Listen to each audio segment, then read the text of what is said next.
December 24th, Christmas Eve. The office was quiet after the annual holiday party.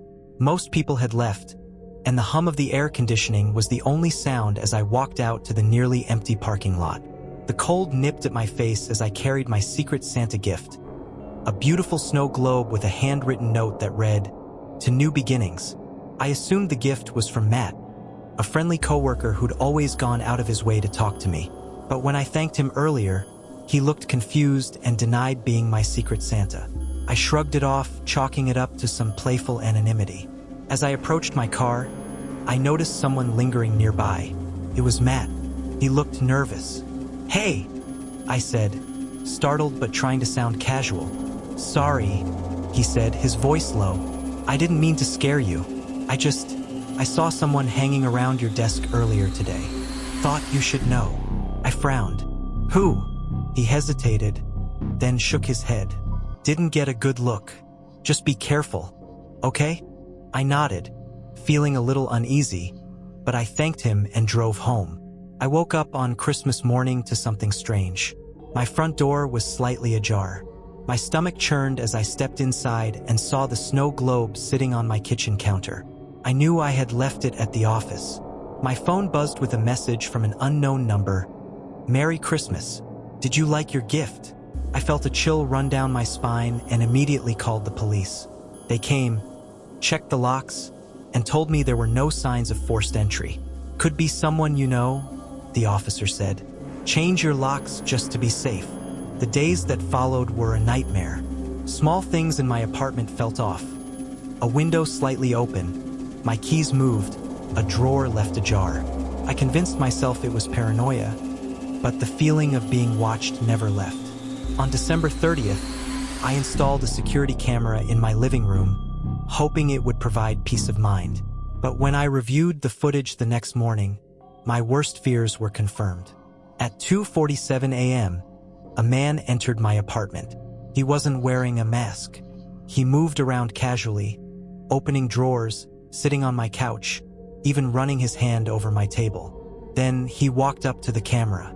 He smiled. It wasn't Matt. I didn't recognize him at all. He pulled the snow globe from his pocket, placed it on my coffee table, and left. On New Year's Eve, I decided to leave town. I packed a bag and was heading out when I noticed a car parked across the street. Inside was the man from the footage watching my apartment. Heart pounding, I ran back inside and called the police. This time, they responded quickly. By the time they arrived, the car was gone. They reviewed the camera footage again and finally took it seriously.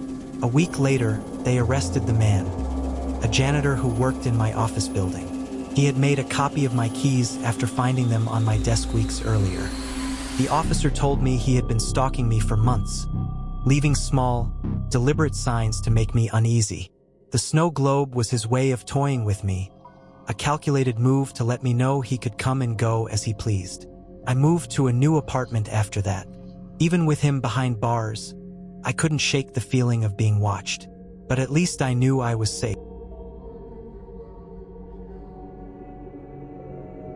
December 22nd. The streets were quiet as I drove through my neighborhood, the glow of Christmas lights casting colorful shadows on the snow. I had just returned home after a long day of last-minute shopping, and my trunk was packed with gifts. I parked my car in the driveway and began unloading the bags when I noticed a van idling at the end of the street. Its headlights were off, but I could see faint plumes of exhaust in the cold air. It was late, nearly midnight, and the sight unsettled me. Trying to shake off the paranoia, I carried the last of my bags inside, locking the door behind me. I was just starting to relax when the doorbell rang. Peering through the peephole, I saw a man in a delivery uniform holding a package. His face was obscured by the brim of his hat, and the dim porch light cast deep shadows over his features. "Delivery for you," he said, his voice muffled through the door. I hadn't ordered anything. "Who's it from?" I asked, not opening the door. It doesn't say. Just needs a signature," he replied. I hesitated. Something felt off. I told him to leave the package on the porch, but he insisted he needed a signature. My stomach tightened as I watched him shift from foot to foot, glancing around nervously. "I'm not expecting anything," I said firmly, stepping back. The man paused, then said, "All right, suit yourself." He placed the package down and walked off. I waited until he was out of sight before opening the door to retrieve it. The box was empty. That night, I couldn't sleep. I kept replaying the encounter in my mind, the man's nervous glances, the van down the street. I double-checked the locks and tried to convince myself I was overreacting. At around 3 a.m., I woke to the sound of footsteps on my porch. Heart racing, I crept to the window and peeked out. The same man was there, crouching by my front door, fiddling with the lock. Panicked, I called the police, whispering into the phone as I watched him. He didn't seem to notice the camera I had installed above the door, which was recording his every move. The operator assured me officers were on the way, but those minutes felt like hours. The man finally managed to pick the lock and stepped inside. I hid in the closet, clutching my phone, trying to stifle my breathing. I could hear him moving through the house, his heavy boots thudding against the floor. "Hello?" he called out mockingly. "I just need your signature." The sound of sirens broke the silence, and I heard him bolt. By the time the police arrived, he was gone, but they found his van abandoned a few streets away. Inside were zip ties, duct tape, and a knife. The officers reviewed the camera footage and assured me they were doing everything they could to find him. They advised me to stay somewhere else for the night, which I gladly did. A week later, they caught him. He was a disgruntled former delivery driver who had been stalking women in the area, using fake uniforms to gain their trust. I moved to a new house after that and upgraded my security system. I still jump whenever the doorbell rings late at night, but at least I know the man won't be coming back. The package? I threw it out, but I'll never forget how it felt in my hands. Light, empty, and far more dangerous than it seemed.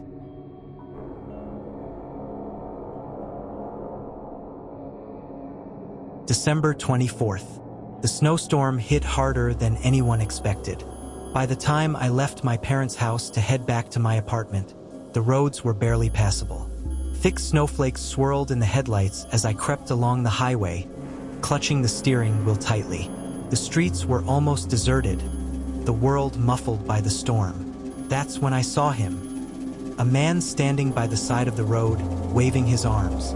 His car, an older model sedan, was partially buried in the snowbank, its hazard lights blinking dimly. I hesitated. The storm was brutal and it was Christmas Eve. Leaving someone stranded felt cruel. Against my better judgment, I pulled over and rolled down the passenger window slightly. "Need help?" I called out. He was middle-aged, bundled in a heavy coat, with a wool cap pulled low over his face. "Yeah, my car's stuck," he said, his breath fogging in the cold air. "Been out here for over an hour. Think you could give me a ride to the nearest gas station?" I glanced at my phone. No service. The nearest gas station was miles away, but leaving him out here didn't feel right.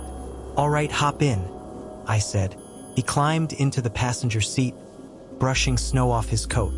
"Thanks," he said, flashing a tight smile. "Not many people would stop." "No problem," I replied, though my chest tightened as I caught the faint smell of alcohol on his breath. As we drove, the conversation felt strained. He asked questions, where I lived, if I was meeting anyone tonight, but avoided giving straight answers about himself. I tried to stay polite, focusing on the road, but unease crept in.